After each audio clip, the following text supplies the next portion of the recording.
देखो यहाँ पे ये आपको डेरिवेशन है। एक बिंदु आवेश के कारण वैद्युत विभव ज्ञात करना है। ये हम वैद्युत क्षेत्र में ही ज्ञात करते हैं और ये डेरिवेशन आपका बहुत ही इंपॉर्टेंट है।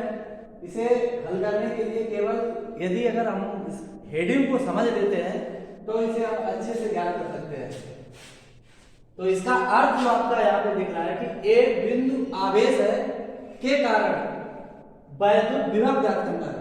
तो आवेश के कारण तो यहाँ क्या करते हैं कि किसी भी वैद्युत क्षेत्र में हम एक परीक्षण आवेश का प्रयोग करते हैं। जैसे एक बिंदु आवेश, तो यहाँ पे हम लिखेंगे ये हमारा एक बिंदु है, ये प्लस क्यू आवेश है। तो इससे यहाँ पर आर दूरी पर कोई भी बिंदु है हमारा, वो है सिर्फ ए बिंदु ले लिया है। ये वैद्युत क्षेत्र में किसी भी स्थान पर एक बिंदु स्थित है। अब वैद्युत क्षेत्र में जब हम विभव ज्ञात करते हैं तो विभव की हमारी परिभाषा थी किसी भी परीक्षण आवेश को अनंत से वैद्युत क्षेत्र में किसी भी बिंदु तक लाने में किया गया कार्य जो होता है वो कार्य पहले ज्ञात करते हैं। तो यहाँ पे क्या करते हैं, ये हमारा कौन सा बिंदु है, अनंत है।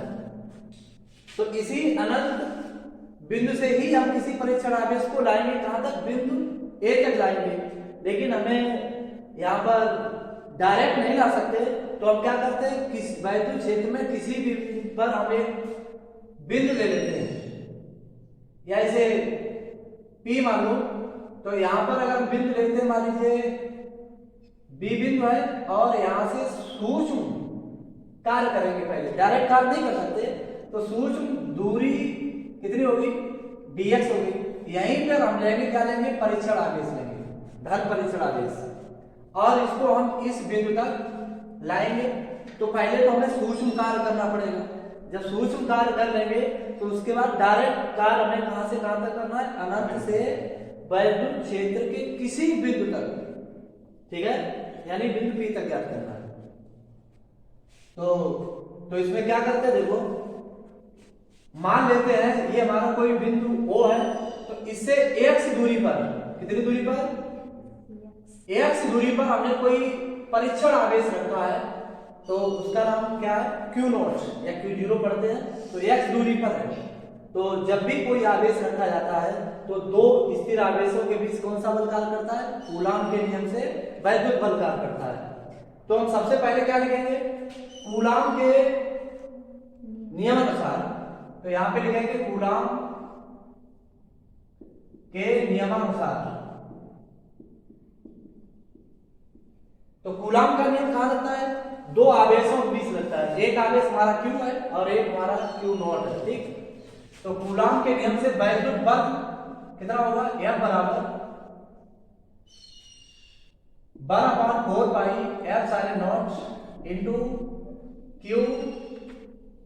Q0 अपान दोनों के मध्य की दूरी होती है। तो दो इसके मध्य की दूरी कितनी है, x, और यहाँ पे x स्क्वायर होता है। जब वैद्युत बल का जनरल सूत्र होता है F बराबर 1/4 पाई F∁0 इंटू Q1 Q2 अपान R स्क्वायर होता है। उसी के अकॉर्डिंग यहाँ पर x है मेरा, तो यहाँ पे x स्क्वायर हो जाएगा। इसे क्या मान सकते हैं, समीकरण 1 मान सकते हैं, ठीक है। तो इसी प्रकार बिंदु B से A तक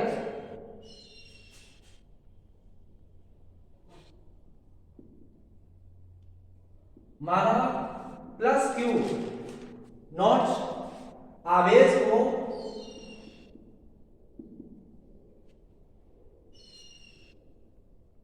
बिंदु B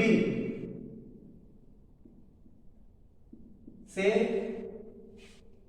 A तक लाने में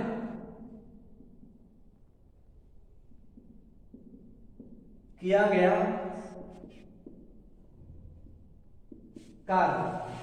तो कार्य कौन सा होगा, सूक्ष्म कार्य होगा, यानी dw, ठीक है। तो कितना कार्य किया, बिंदु B से, और दूरी कितनी तय की गई, dx। तो सूत्र होता है F इंटू d, और विरुद्ध कार्य किया जा रहा है, कैसा, विरुद्ध अपोजिट, तो इसे हम माइनस dx लिख सकते हैं। कितना?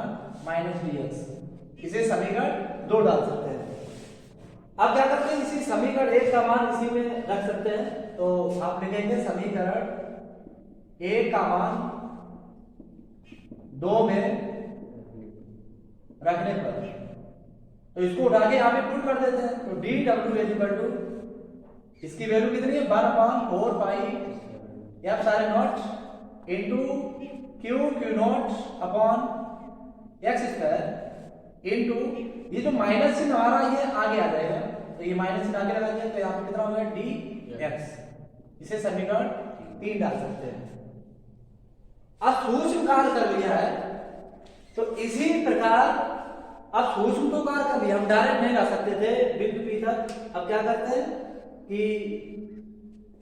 इसी प्रकार किसी परीक्षण आवेश को अनंत से बिंदु P तक लाने में किया गया कार्य, ठीक।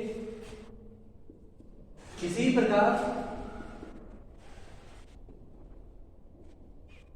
आवेश को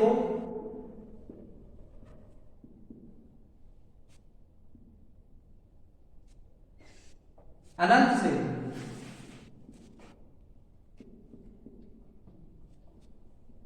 बिंदु P तक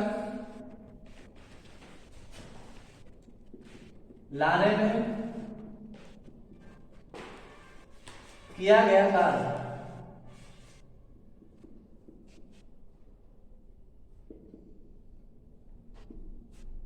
W बराबर, इसकी कहां से सीमा है?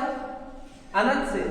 तो कार्य बराबर इंटीग्रेशन यानी समाकलन का चिन्ह है, अनंत से ला रहे, इसकी लिमिट कहां तक है? प्लस क्यू आवेश से बिंदु P तक r दूरी तक ला रहा है, तो इसकी लिमिट कहां तक है? r तक है, इनटू dw। तो अब हमें dw हमने निकाल लिया, सूक्ष्म कार्य निकाल लिया, तो इसका मान यहाँ पे पुट कर सकते हैं।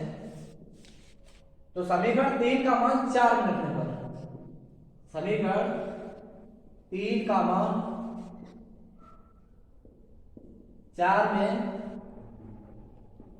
रखने पर, ये मान 4 में उठा के रख देते हैं, तो यहाँ पे क्या मिलेगा? W बराबर integrates infinite to r, dw value कितनी है?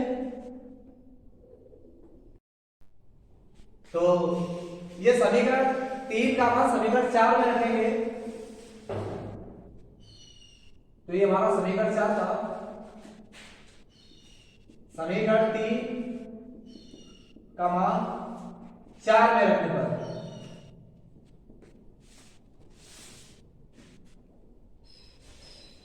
चार रखे तो क्या रहेगा? W बराबर इनफाइनाइट टू r, dw की वैल्यू रखेंगे कितनी थी? -1/4 पाई एफ सारे नॉट इनटू क्यू नॉट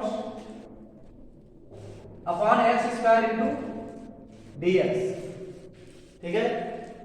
तो यहाँ पर जो समाकलन होगा किसके रिस्पेक्ट में होगा? x के सापेक्ष होता है, तो इसे हम या तो रिस्पेक्ट कह सकते हैं या सापेक्ष बोल सकते हैं। तो जिसके भी सापेक्ष समाकलन होता है तो हमें केवल उसी का पद रहना चाहिए, इसके अंदर बाकी कांस्टेंट कहलाते हैं, इनको समाकलन चिन्ह से पहले लिख लेते हैं। तो समाकलन चिन्ह से माइनस चिन्ह और ये कांस्टेंट सब कॉमन लेते हैं, तो यहाँ पे कितना कॉमन होगा?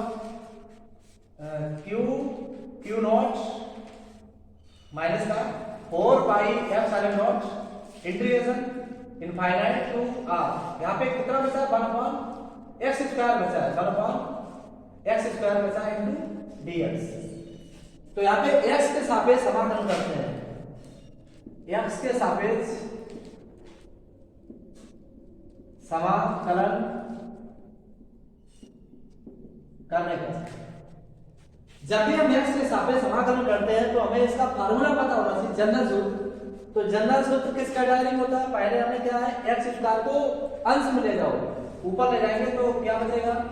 w बराबर minus q naught upon 4 pi F सारे naught infinite to r। x इसका जब अंश में ले जाएंगे तो यहाँ x घात कितनी हो जाएगी? -2 हो जाती है इनटू dx, ठीक है। चूंकि इसका फार्मूला होता है समाकलन का इंटीग्रेशन x घात n dx is equal to x घात n + 1 अपॉन n + 1। ये इसका फार्मूला होगा। कभी भी हमें इसी के रूप में लिखना है तो इसके रूप में जब लिख लेंगे तो यहाँ पर जितनी भी पावर है उसको यहाँ पर पावर में 1 ऐड कर देना होता है, ठीक है। अगर नहीं भी सूत्र याद रहता है तब भी कभी भी समाकलन करें तो जितनी भी पावर है तो उसमें यहाँ पे कितने ऐड कर देने, 1 ऐड कर देना है और समाकलन चिन्ह और इंटू dx हट जाता है, यानी उसके सापेक्ष समाकलन हो जाता है x के सापेक्ष। तो यही फार्मूला यूज करेंगे। तो q नॉट अपान में 4 पाई एप्सिलॉन नॉट, तो जो भी समाकलन हो जाता है उसे हम बड़े से ब्रैकेट में बंद कर देते हैं। तो x घात कितनी है, माइनस की 2 है और प्लस 1 और बटे में माइनस 2 प्लस 1, और लिमिट हमारी राइट साइड में वैसी की वैसी चढ़ी रहेगी, ठीक है। अनंत से लेकर कहां तक लाना है, r दूरी तक लाना है, तो हमारी लिमिट वही रहेगी। अब -2 + 1 कितना होगा, -1 हो जाएगा। जो संख्या बड़ी होती है उसमें चिन्ह वही आता है और बड़े से छोटा घटा दो तो उतनी संख्या बचेगी, तो -1 बचेगा। तो ये आपका हो गया है q नॉट अपॉन 4 पाई एप्सिलॉन नॉट इनटू x घात -1 और नीचे -1 इनफाइनाइट टू r। अब बटे में -1 है तो इसका हम भाग देंगे तो माइनस और माइनस क्या होगा, कट जाएगा। तो यहाँ पे कितना बचा, q नॉट अपॉन 4 पाई एप्सिलॉन नॉट इनटू जो पावर हमारे माइनस की इसको बटे में लाएंगे, प्लस की बनाएंगे तो हमारा पावर कितने जाएगी, x, ठीक है। अब क्या करते हैं, इसकी जो लिमिट है वो चढ़ा देते हैं। लिमिट हमारी कितनी है, अनंत से लेकर r तक। तो चिन्ह बना दे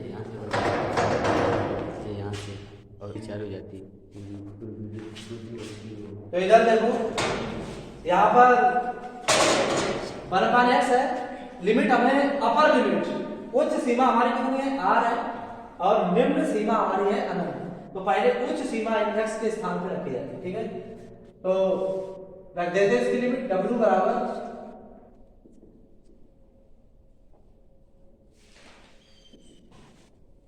w बराबर q नॉट बटे 4 पाई एप्सिलॉन नॉट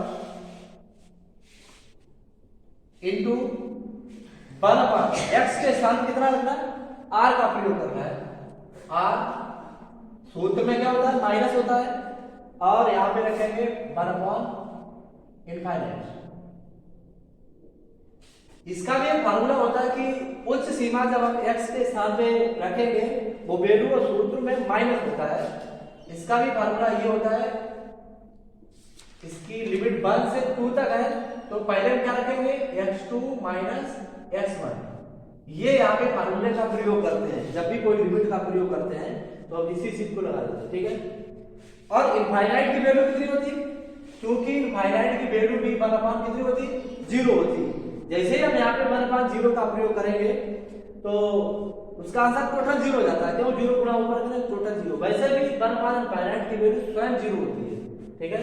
इसे छोड़ देते हैं तो w बराबर हमारी वैल्यू बचेगी, अब इसे सही से लिख सकते हैं 1/4 pi epsilon nought into q nought upon में r बचा है। तो ये तो हमने कार्य प्राप्त कर लिया है, ठीक है। किसी भी धन परीक्षण आवेश को अनंत से वैद्युत क्षेत्र में किसी भी बिंदु तक लाने में किए गए कार्य का जनरल सूत्र निकाल लिया, ठीक है। अब हमें निकालना क्या, वैद्युत विभव। आपकी हेडिंग थी कि किसी भी एक बिंदु आवेश के कारण वैद्युत विभव ज्ञात करना। तो विभव हमारी परिभाषा क्या होती है, B = W/Q नॉट, ठीक है। तो यहाँ पे लिखेंगे विभव की परिभाषा से, विभव की परिभाषा से, की परिभाषा से। तो विभव की परिभाषा क्या होती है, B = W/Q नॉट, ठीक है। अब जो W का कार्य का मान निकाला है तो कार्य का मान आगे हम रख देते हैं। तो कितना है, 1/4 pi epsilon nought into q nought upon r, और अपॉन में q नॉट है तो q नॉट से q नॉट हमारा कट जाएगा। तो रियल सूत्र हमारा निकलेगा विभव का B equal to 1/4 pi F सारे nought into Q upon R। अब इसका मात्रक क्या होता है? वोल्ट। मात्रक होता है वोल्ट। तो यही हमारा व्यापक सूत्र है, यही व्यापक सूत्र है। ये काय का व्यापक सूत्र है? विभव का। एक बिंदुआवेश के कारण विभव, कभी भी हम एक बिंदुआवेश के कारण केवल विभव निकाल सकते हैं। तो ये हमारा जनरल सूत्र है। यह डेरिवेशन बहुत सी परीक्षाओं में कारगर साबित होता है। इसकी वजह से हम आगे के डेरिवेशन इसी प्रकार कर सकते हैं। समझ आ गया ना सवाल सबको? Thank you.